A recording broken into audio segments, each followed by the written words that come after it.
we have, before we have Jeff, Alan, and Jason speak, we have two members from YCM who will be introducing us and explaining to you guys some things about YCM, what we are, and what we do. And so first, with that said, I'd like to welcome Sam Leone, our Vice Chairman.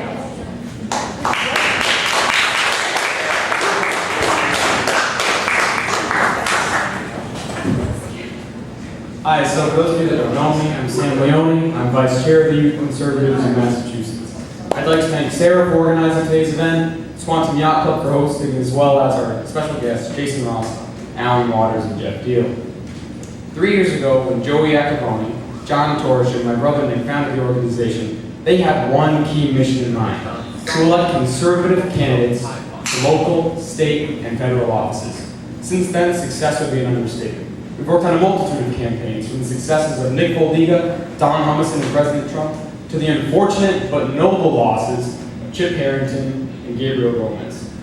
For the first year of the organization, I was actually too young to join. Then the second year, I was put on as board secretary, and now in the third year, I'm proud to call myself vice chairman. And this is the story of many other youth from the Republican Party, such as Sarah, much of the staff from the Mass GOP. Despite what the Democrats would lead us to believe, this is the party of opportunity, the party of the future, the party that defies all odds.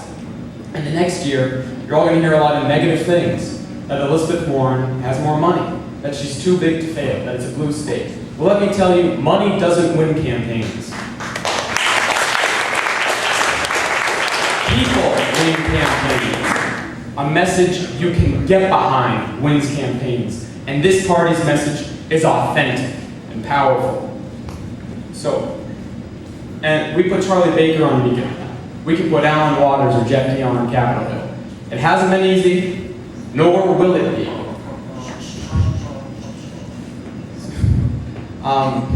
When the time comes to stand together, the Tea Party and the moderates need to unite as one. We haven't come this far by retreating or debating each other. We need to give our full and undivided support to whoever our nominee may be. To knock every door, to call every home in Massachusetts. That's how we win. We're in the minority, so we need to be strong. So if we do this, if we stand side by side and have each other's backs, we will defy the odds, and we will prevail. By November 2018, people will know not to mess with a Massachusetts Republican.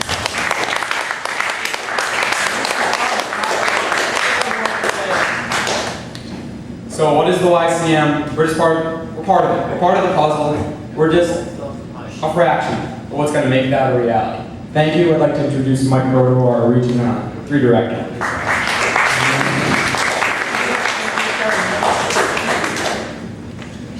Thank you, Sam. Hello, my name is Mike Roto, and I'm the Regional Director for Eastern Massachusetts here at YCM. So far, 2017 has been a remarkable year. And some may ask how a year with no major election can be so remarkable. Well, at YCM, we are committed to continuing our activism, whether there are elections taking place or not. Here's a summary of what we've done so far this year. We've coordinated multiple visits to the State House to lobby legislation and meet with various legislators, most of them who happen to be Democrats. In April, a few of us were featured on a segment of Keller at Large on CBS Boston regarding Trump's first 100 days. On the same day, we lobbied a bill to end Common Core in Massachusetts. Last month, we had the opportunity to publicly testify in support of House Bill 1582, which establishes a college tuition tax deduction. And we were also able to discuss the bill's importance to us as students with various legislators, including the bill's sponsor, Representative Paul McMurtry. At YCM, we understand the importance of activism between election cycles. Even if races are lost, we can still make a difference. We simply have to get over the idea of rigid partisanship. So for everyone here who wants to have their voice heard, look into testifying on Beacon Hill, or simply call your legislators in support of various bills you support. At YCM, we also understand the importance of electing Republicans to office as well. We are eager to volunteer on various campaigns up and down the ticket in the near future in order to make our voices heard. Today, we hope to provide a networking event for conservatives across the political spectrum in order to encourage cooperative activism and to grow interest in politics, especially among young people. Next year is a very important election season. We all need the help we can get. From local office to governor of the Commonwealth, we have the opportunity to fundamentally impact the direction of the state. Let's work together in 2018 to re-elect Charlie Baker and to get a new voice for Massachusetts in the United States Senate. We thank you all for your generous support today. Not only are you supporting the ideals of fiscal conservatism, but also the engagement of youth in politics. We are the youth, we are here, and we're ready to make a difference. Thank you.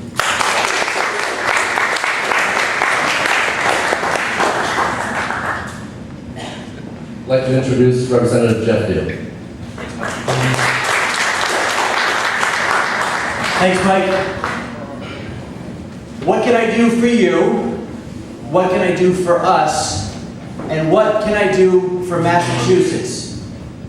That should be what your U.S. Senator should be thinking about every day when they wake up, and it should be what he or she thinks about every night before they go to sleep. And so I'll say it again. What can I do for you? What can I do for us? And what can I do for Massachusetts? That should be job number one for your U.S. Senator. Job number one should not be, in my opinion, trying to obstruct a new presidential administration and hoping that the American agenda of putting America first fails. That should not be job number one.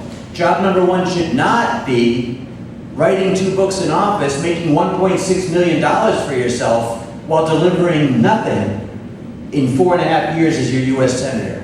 And job number one should not be to basically be a part-time senator while you're making plans to become president in 2020. That, in my opinion, is not what your U.S. Senator should be all about.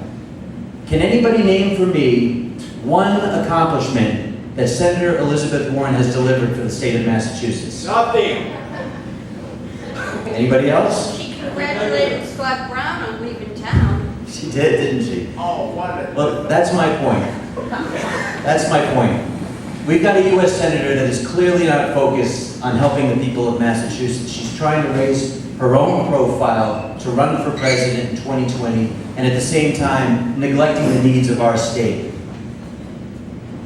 I've been able to work, very fortunately, with a grassroots team of people from when I first ran for office in 2010. And for folks who know the area, I come from the town of Whitman. Anybody familiar with it? No. Home of the Toll House Cookie, just so you know, all right? And my wife, we've been married 21 years. We have 2 daughters, 15 and 11. We own a small business in the neighboring town of Hanson. We were just working, trying to make ends meet, have a house, raise our kids, and at 40 years old, I decided I was going to join my local finance committee. You know, I've been successful with work. I wanted to give back. I'm an Eagle Scout. At the age of 16, I earned my Eagle. I always thought I'd have a boy. I thought I'd join a scout troop, be a scout leader. I would go camping and all that. 2 daughters that love ballet. They hate camping. Later, it became apparent to me that I'd have to find another way to kind of give back to the community. So I joined my local finance committee, and that's where we had a state representative who was very much like the U.S. Senator that we have. He was voting against the best interests of the 3 towns in my district, Abington, Whitman, and East Bridgewater, and he was voting with the speaker. In fact, he voted for a speaker who was under indictment. Very familiar situation. Elizabeth Warren happened to be supporting Hillary Clinton, who was also under investigation, FBI investigation for her email service. So you start to see a trend here. He also voted to increase the sales tax from 5% to 6.25%, but at the same time wasn't voting to return more of that money back to our towns for education and for local aid, which we use for our roads, things like that. So we had the state representative that wasn't doing the job, in my opinion, and I said to other people, is anybody going to run against this guy? And nobody was. And so I said, well, can I run against them? And they said, well, you need to join your local Republican town committee, talk to them. And so I went through the whole process of becoming, part of that group. I read 2 books on how to run for office, and I decided to run. And I didn't know what I didn't know, okay? And which is really, by the way, very heartening for me to have you guys being so active at an early age. Again, I was 40 years old. I had no idea about politics. You guys are way ahead of me already, which is really great to see. But I ended up running for that seat and winning it, even though in Abington, the Democratic Party chair for the whole state lived in one of my towns, one of the 3 towns. He's the guy who brought us to Paul Patrick. Now he's running Steady Warren against Governor Patrick. Okay, his name's John Walsh. my town of Whitman, Shannon O'Brien, who ran against Mitt Romney, she lives in my town, and our daughters were on the same soccer team as a side note, and after I decided to file and run as a Republican for the state rep seat, she stopped talking to me. Kind of a win-win, I guess. And in my third town, the third town of the district, East Bridgewater, that's where my opponent was from. His father had been state rep and state senator before him and was the register of probate for Plymouth County. You know, that seat had been held by a Democrat for 14 years, but good thing I didn't really look at the history or psych myself out. I just said, I'm gonna go and knock on doors, and I did for 2 years, and I talked to as many people as I could, and I ended up winning that seat despite the fact that we were massively outspent, and nobody thought I had any chance of winning that seat. So, really great chance to get up on Beacon Hill. We doubled the number of Republicans from 16 to 32. It was a great step forward in 2010. 2010, you may also remember this guy named Scott Brown won this special election and nobody thought that Scott Brown was going to win that U.S. Senate seat, remember? And then he said it was the people's seat. And then the people of Massachusetts said, you know what? This guy cares more about the people of Massachusetts than any one party. He also was the 41st vote against Obamacare, which we now know he was correct on. Massachusetts was correct to send him down to be the 41st vote against Obamacare because it hasn't saved any household that I've seen $2,500 a year. It's only driven your premiums and your the deductibles up by incredible amounts to the point where it's failing. The system is completely failing. And in Massachusetts, we're struggling with a budget that went from 29% cost towards health care. Now 42% of the Massachusetts budget, it covers health care. We've got to fix health care. That's a priority down in Washington, something I'd be happy to work on as soon as I get there. But anyway, after that 2010 election, it wasn't until 2013 that I saw the next challenge come on the horizon. If you guys remember, Deval Patrick, our former governor, had just proposed in 2013 a record increase in taxation. He wanted to have $2 billion tax increase in 2013. And he got a portion of it. And some of that was a tech tax, which ended up getting repealed. But another part of it was this gas tax, which was not just going up by 3 cents, but it was indexed to go up automatically every year with inflation. And we're right here in Quincy, where John Adams' home is, okay? John Adams wrote the Braintree Papers where he talked about no taxation without representation. We are at ground zero of where that whole concept of no taxation without representation is. And yet Massachusetts Beacon Hill ends up setting a gas tax to go up automatically every year without a representative vote. And it would have gone up every year forever, without a single legislator having to vote for it. And it would be the only tax in Massachusetts that would have gone up automatically. And by the way, the gas tax is one of the most regressive taxes, hurting middle to low income families the most, because not only are you paying more at the pump for your gas, but you're also paying more in all the goods that are transported that have increased costs due to transportation increase because they're driven here by gas. Then the other thing too is your property taxes weren't safe. Deval Patrick promised to, by the way, save us on property taxes when he ran for office. Never delivered on that promise. Now he's thinking about, by the way, running for president of the United States. Anybody behind that? No, I don't think so. Anyway, your property taxes factor in all the cost of your municipal vehicles because municipal vehicles aren't exempt from the gas tax. So every ambulance, every fire truck, every school bus, every police car, all the gas being used in your town, that would have gone up every year too, and that would have had to be passed on to you through your property tax. So it was a horrible, horrible plan.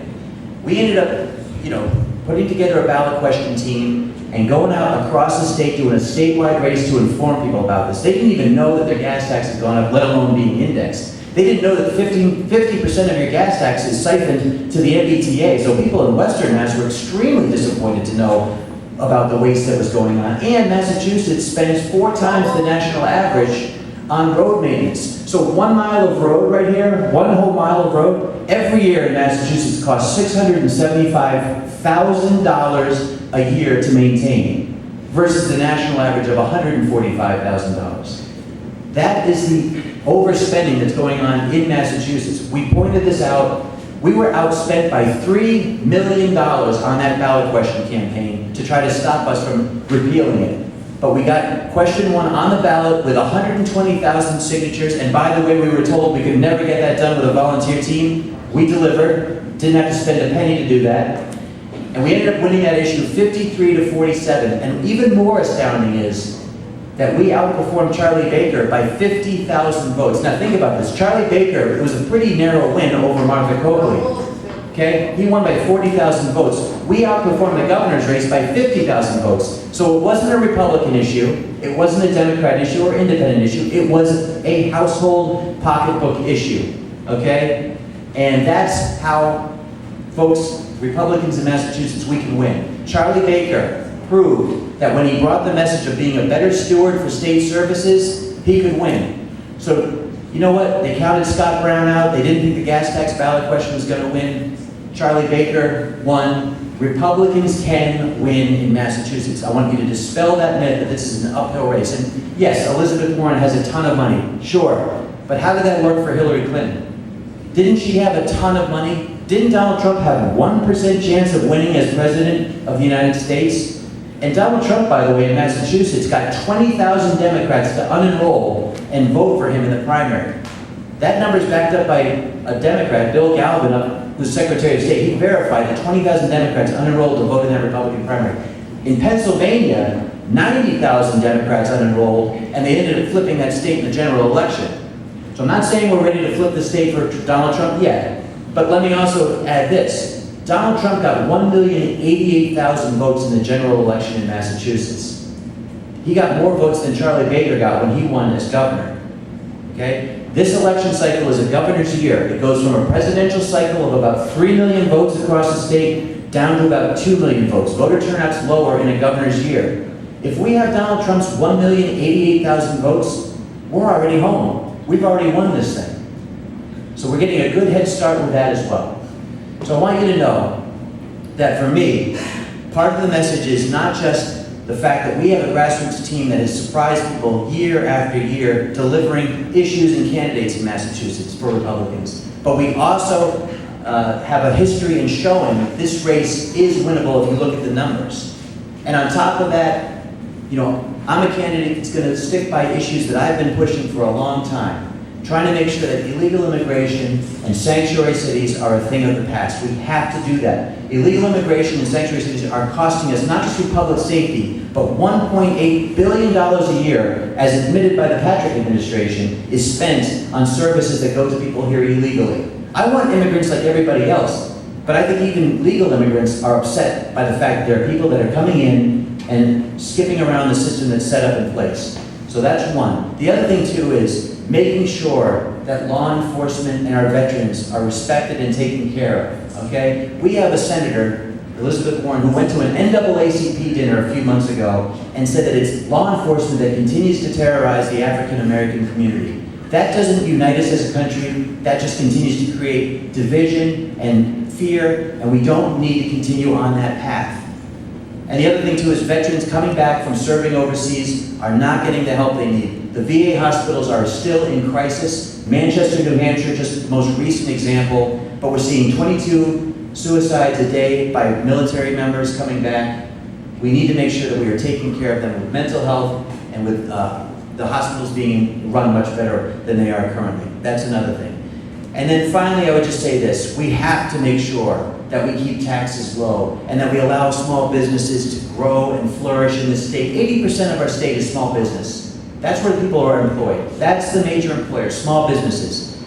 People who actually invest. My wife and I started a small business. We took our life savings, put it into this business that my wife runs. It took her 3 years before, she didn't take a salary for 3 years until she was able to pay back the money we invested from our own personal savings.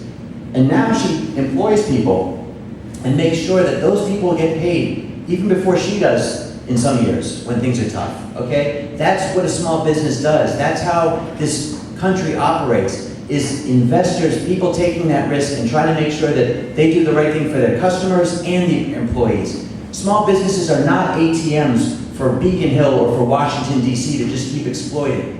They are the growth engine for our country. We need to make sure we do a better job of that. So look, I'm out here now campaigning, I have been for a while. Alan Waters, we speak in shortly, he's been campaigning for quite a while as well. We're trying to make the case that a Republican can win this seat against Elizabeth Warren. It's the time to stop having divisiveness down in Washington, D.C. All she's done is try to obstruct the president and obstruct anything that's trying to help Americans right now. She voted against the FBI director that was just appointed a week ago through the Senate confirmation hearings. Overwhelming bipartisan support. She was one of 5 people that just continues to vote to make a profile for herself. On August 4th, just a few days ago, not long ago, she promised that she was going to put Massachusetts first, and she was working every day for Massachusetts. Do you know where she is today? Atlanta. She's in Georgia at a Netroots progressive conference, speaking about how to resist, how to continue to resist. How about Elizabeth Warren try to assist Americans instead of trying to resist the president?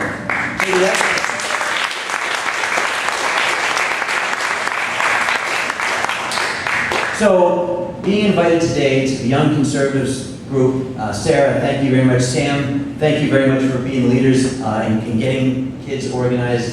You high school kids and college kids, Jason Ross is getting college kids involved. This is amazing. This is a movement that I'm just really astounded by. The amount of people that are getting involved and taking action is incredible. This is how we're going to win in 2018, not just against Elizabeth Warren, but across the state with other races. And so I'm just so thankful you guys are doing what you're doing. You invited me to speak here today, and I promise you this, every single day between now and November of 2018, I will be on the campaign trail working to deliver this message across the state, and I will make sure that as your next United States Senator, I will deliver for you every single day for the 6 years I have an opportunity to down in Washington, D.C. Thanks very much for having me.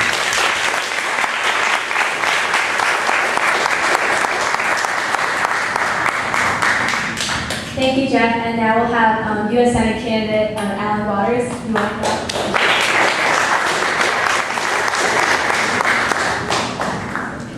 How you doing? All right.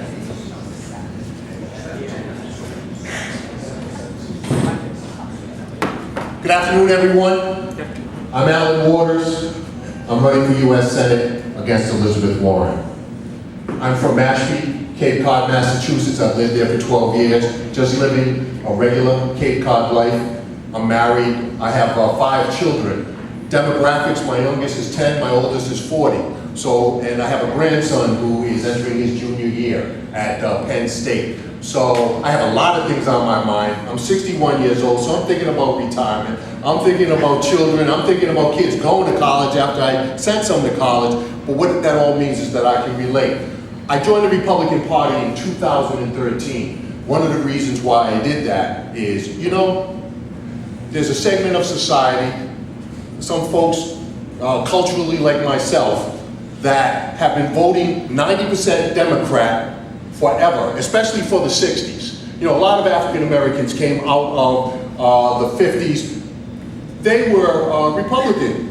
But somehow it all got shifted. It's a part of history. Some of us know those very well. But what's the point I wanted to make? We have to change the way that people vote in America. And I just thought this.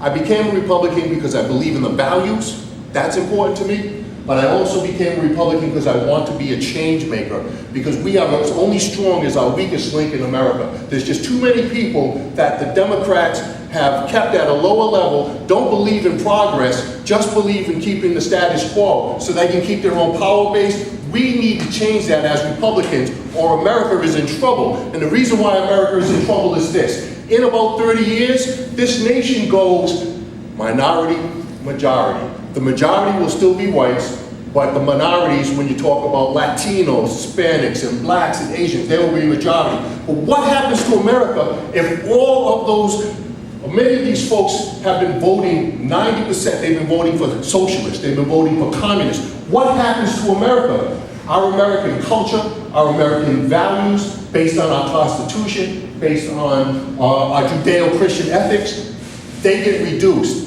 I'm here because and join the Republican Party because I want to be able to, A, have balance in some communities, but also to be able to save America from where it's going because of progressives like Elizabeth Warren. So I want to be able to do that. Representative Diehl, I agree what he said about Elizabeth Warren. There's nothing new under the sun. She's not doing anything for Massachusetts. We know that. We need a Republican in that seat. We just need somebody that's going to take care of us in Massachusetts. Young youth Republicans, I'm not impressed with Washington, D.C. I got old enough not to be impressed. There's a lot of people who go to Washington on our behalf, and think about it. Great resumes, great careers, great wealth. They're doing a poor job. They're leaving you. Remember, I get that grandson. They're leaving you with, we're leaving you with a mess. We need to be able to turn that around so you have some positive change by the time you take the leadership, by the time you take the helm. These are the type of things that I think about all the time as a Republican candidate for U.S. Senate. It's about helping people help themselves. So what are some of my core beliefs?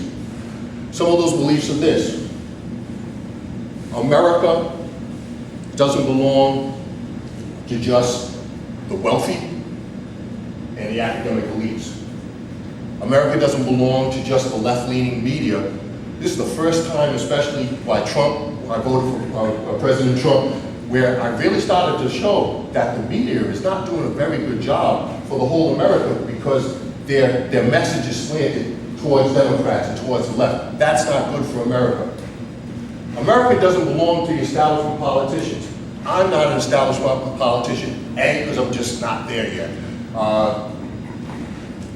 I'm a library trustee. From library trustee to U.S. Senate, I can do that. In town and mastery, you know, everything is possible. But, and I ran for U.S. Senate, so I've had some experience. Not that I have no experience at all. But ultimately, America doesn't belong to the establishment politicians because, you know what? Even in the Republican Party, you know, Republicans tend to take care of the big. Democrats kind of take care of a lot of the smaller voters. But a lot of us who are workers, we're in the middle, and we're trapped between two parties at war. We need to change that. We need a Republican from Massachusetts, maybe where's Rep. Diehl? Maybe Rep. Diehl, maybe myself, that can actually care and bring home that bacon to Massachusetts. I think we have 2 fine candidates that have the possibility to do it. You have some choices, you have some great contrasts. Anyway, America belongs to we, the people, and that's what I believe in. I believe that the free enterprise is the cure for the liberal failure on poverty. But it has to be fair enterprise. You know, one of our arch nemesis, Bernie Sanders, he's not totally wrong. See, you gotta listen to your competition. They're not totally wrong on everything.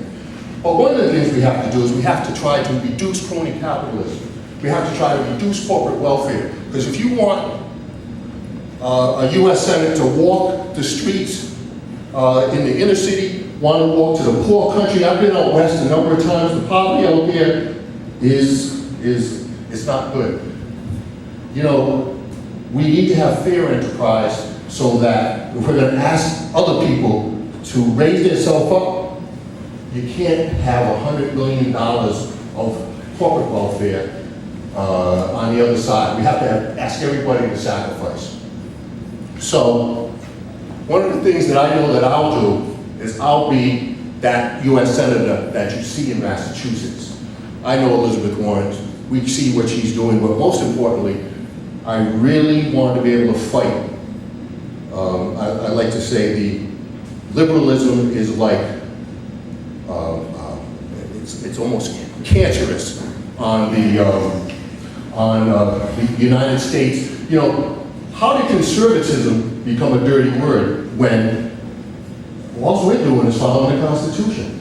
Many of us believe in God and we have our religions, but we have a certain thing. That's what America was founded on. It wasn't this. It's an aberration what they're doing. We need to save America, and the first thing we can do right here is Elizabeth Warren can be beaten because she might be getting millions of dollars outside of Massachusetts, but those people don't vote.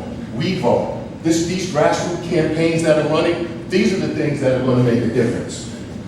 So, let me think.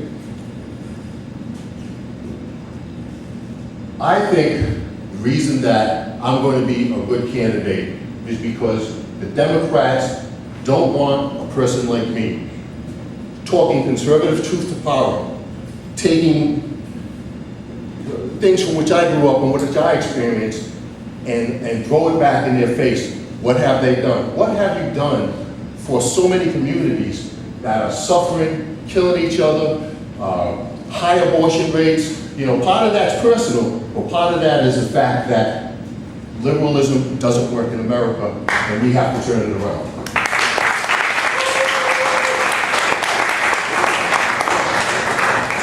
It's hot, it's summer. Please check out my website. I put some videos there recently. Please volunteer if I'm the type of person that you might want to volunteer for. You know, send me 5s and 10s. It's a grassroots thing.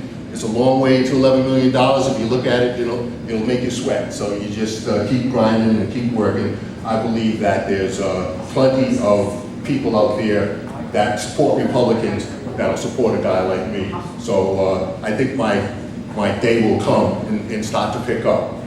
Anyway, thank you very much. And lastly, I just wanted to say that I just wanted to think about it for a moment. This is a very critical time in America. Elizabeth Warren is ground zero. We can beat her. I know we can. Let's put all our support. We can have some fun running primaries, but at some point, as we said earlier, let's gather together and go for a win. Thank you very much.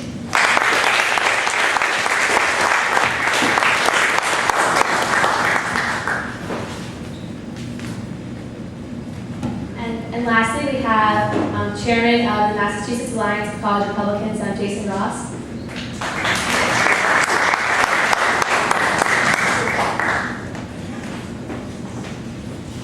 Thank you. So, like you said, I am chairman of the Massachusetts Alliance of College Republicans. It is a 101-year-old organization, and it has a history of helping out candidates all the way back to William Howard Taft when he visited Massachusetts via train. We had college Republicans out knocking doors for him way back then. This is a great group I'm a part of. Have you, young conservatives, have you ever wanted to meet a U.S. Senator and have dinner with them? Have you ever wanted to go to Israel? Have you ever wanted to go to D.C., sit down with not lobbyists, but not Elizabeth Warren, but sit down with the policymakers? Sit down with people who run interest groups, such as Rick Green at Mass Fiscal Alliance. Sit down with people from Jobs First, people who work behind the scenes. Have you knocked doors? Of course you have. Well, we do that a lot as well. And when you make the progression into college, I hope to have you on our team. We have 21 chapters in Massachusetts. 21. That is more than Texas has. That's a lot. You know, the other couple months ago, I actually had a meeting with former Senator Bob Dole. Great guy. He ran for president in 1996, the year I was born. Wow. And he shared a lot of stuff with me. He almost actually cried when he was thinking, I'm so glad there's young people in the conservative movement. And he said, he points at me and he goes, you, the people from Massachusetts who are in your group and in other similar groups are the future, especially for Massachusetts, because you people know how to deal with the liberals always smashing you, always telling you you can't do it, and then you do it. And you know how to compromise because you're from Massachusetts. He goes, people from Texas or from other southern states have it easy because they're surrounded by Republicans. Here, you go into a room and you're like, especially at college, you go, oh, there's no Republicans here. So you have to really reach out and try and find out who those fellow Republicans are. And that's what we do in our group, and that's what you guys do as well, and you do a great job. Thank you for having me, and I want to sort of shift a little bit to the story. So as I said, college Republicans help out on local campaigns, and they also go to great events. And one event I went to was the New England Leadership Dinner. It was with a group called APAC, and it's bipartisan. And the girl I was with, she was one of their top activists, and I know people, so I got to do a really cool job. I was the person who escorted the VIP speakers from their cars in the garage in the basement up the elevator and to the stage where they would give their speech. So I met Charlie Baker for like the 90th time. I saw Senator Bruce Polkwin from Maine. I met Nikki Songus, who I disagree everything with her, but we had a pretty genuine conversation. And then this Subaru pulls in. Oh, it's so nice to see you! It was Elizabeth Warren, as if I was her long-lost cousin. I never met her in my life. Shakes my hand. The girl next to me heard me go, when she walked in. So I escort Elizabeth Warren to the elevator. And she's just really, really thick. She has this smile like you see in her campaign ads. The whole time at me, it was kind of creepy. And we get in the elevator, and she shakes my hand for the third time, really weak handshake, too. And she goes, it's so nice to see young people in politics. So tell me, who's the first politician you ever helped out on a campaign? And she's thinking I'm going to say her or some other really moonbat person. And I look at her and I go, well, it's interesting you say that because honestly, it was back in 2015 for Jeff Diehl's campaign for state senate. She goes like this, she looks to her aides, and they're in an elevator. It was like she was looking for an escape route. She looks to her aides, she kind of looks down, and I could see she was kind of shutting down, and I go, and now I'm chairman of Massachusetts Alliance of College Republicans. Her words, she looks at me and goes, that's nice. And the doors open and she bolted up. Thank you so much for having me. If you want to get in touch, masscr.org. We would love to have you on the team. Thank you.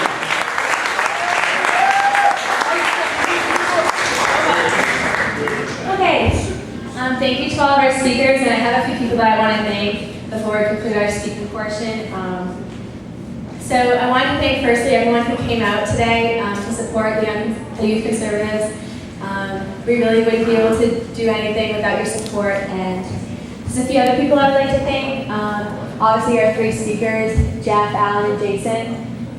Ginger Betty's for donating some cookies. They're located in Marymount. If you guys, I'm sure that most people here know who they are if they're from Quincy.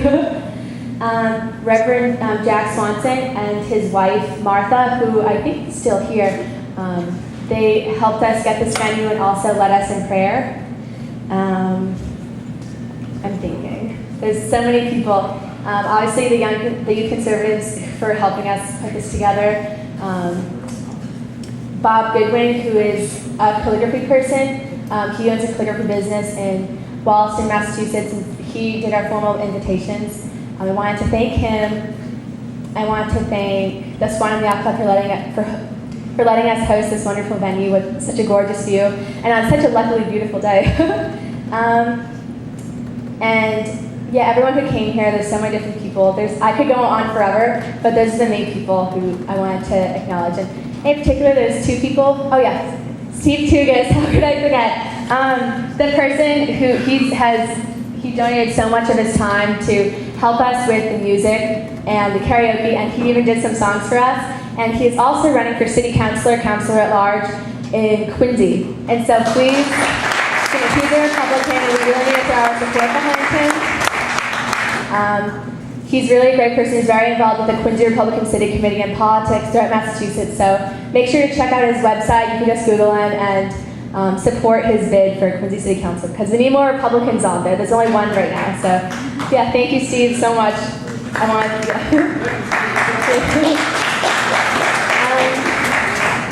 So there's two other people that I wanted to thank in particular. I'm sure they know who they are. I'm not going to say their names yet. They helped me so much in our group with booking the venue. and they've done so much for us. They're very involved with the Norfolk County Republican Committee and the Quincy Republican City Committee. They've helped us literally from everything from the food to the tablecloth to everything to booking the venue, and I really don't know like what this would look like without them. And so Kathy Sullivan and Norman Tuttle, please come out. We have some flowers for you.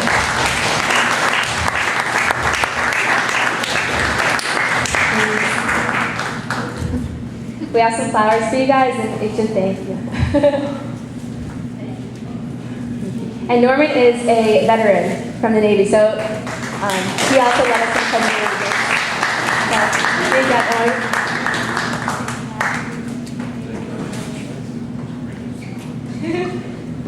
Yeah, they've done so much for us, so then I'm thinking. So just to conclude, thank you guys all so much for coming, and we're going to be here until 4. The karaoke is still open. And oh, wait, I also want to thank the 2 of the founders of YCM who came all the way from East Longmeadow, 2 hours away. They're probably going to not want me to say this, but they, yeah, they're here. So that really was, that means a lot to me, so thank you guys.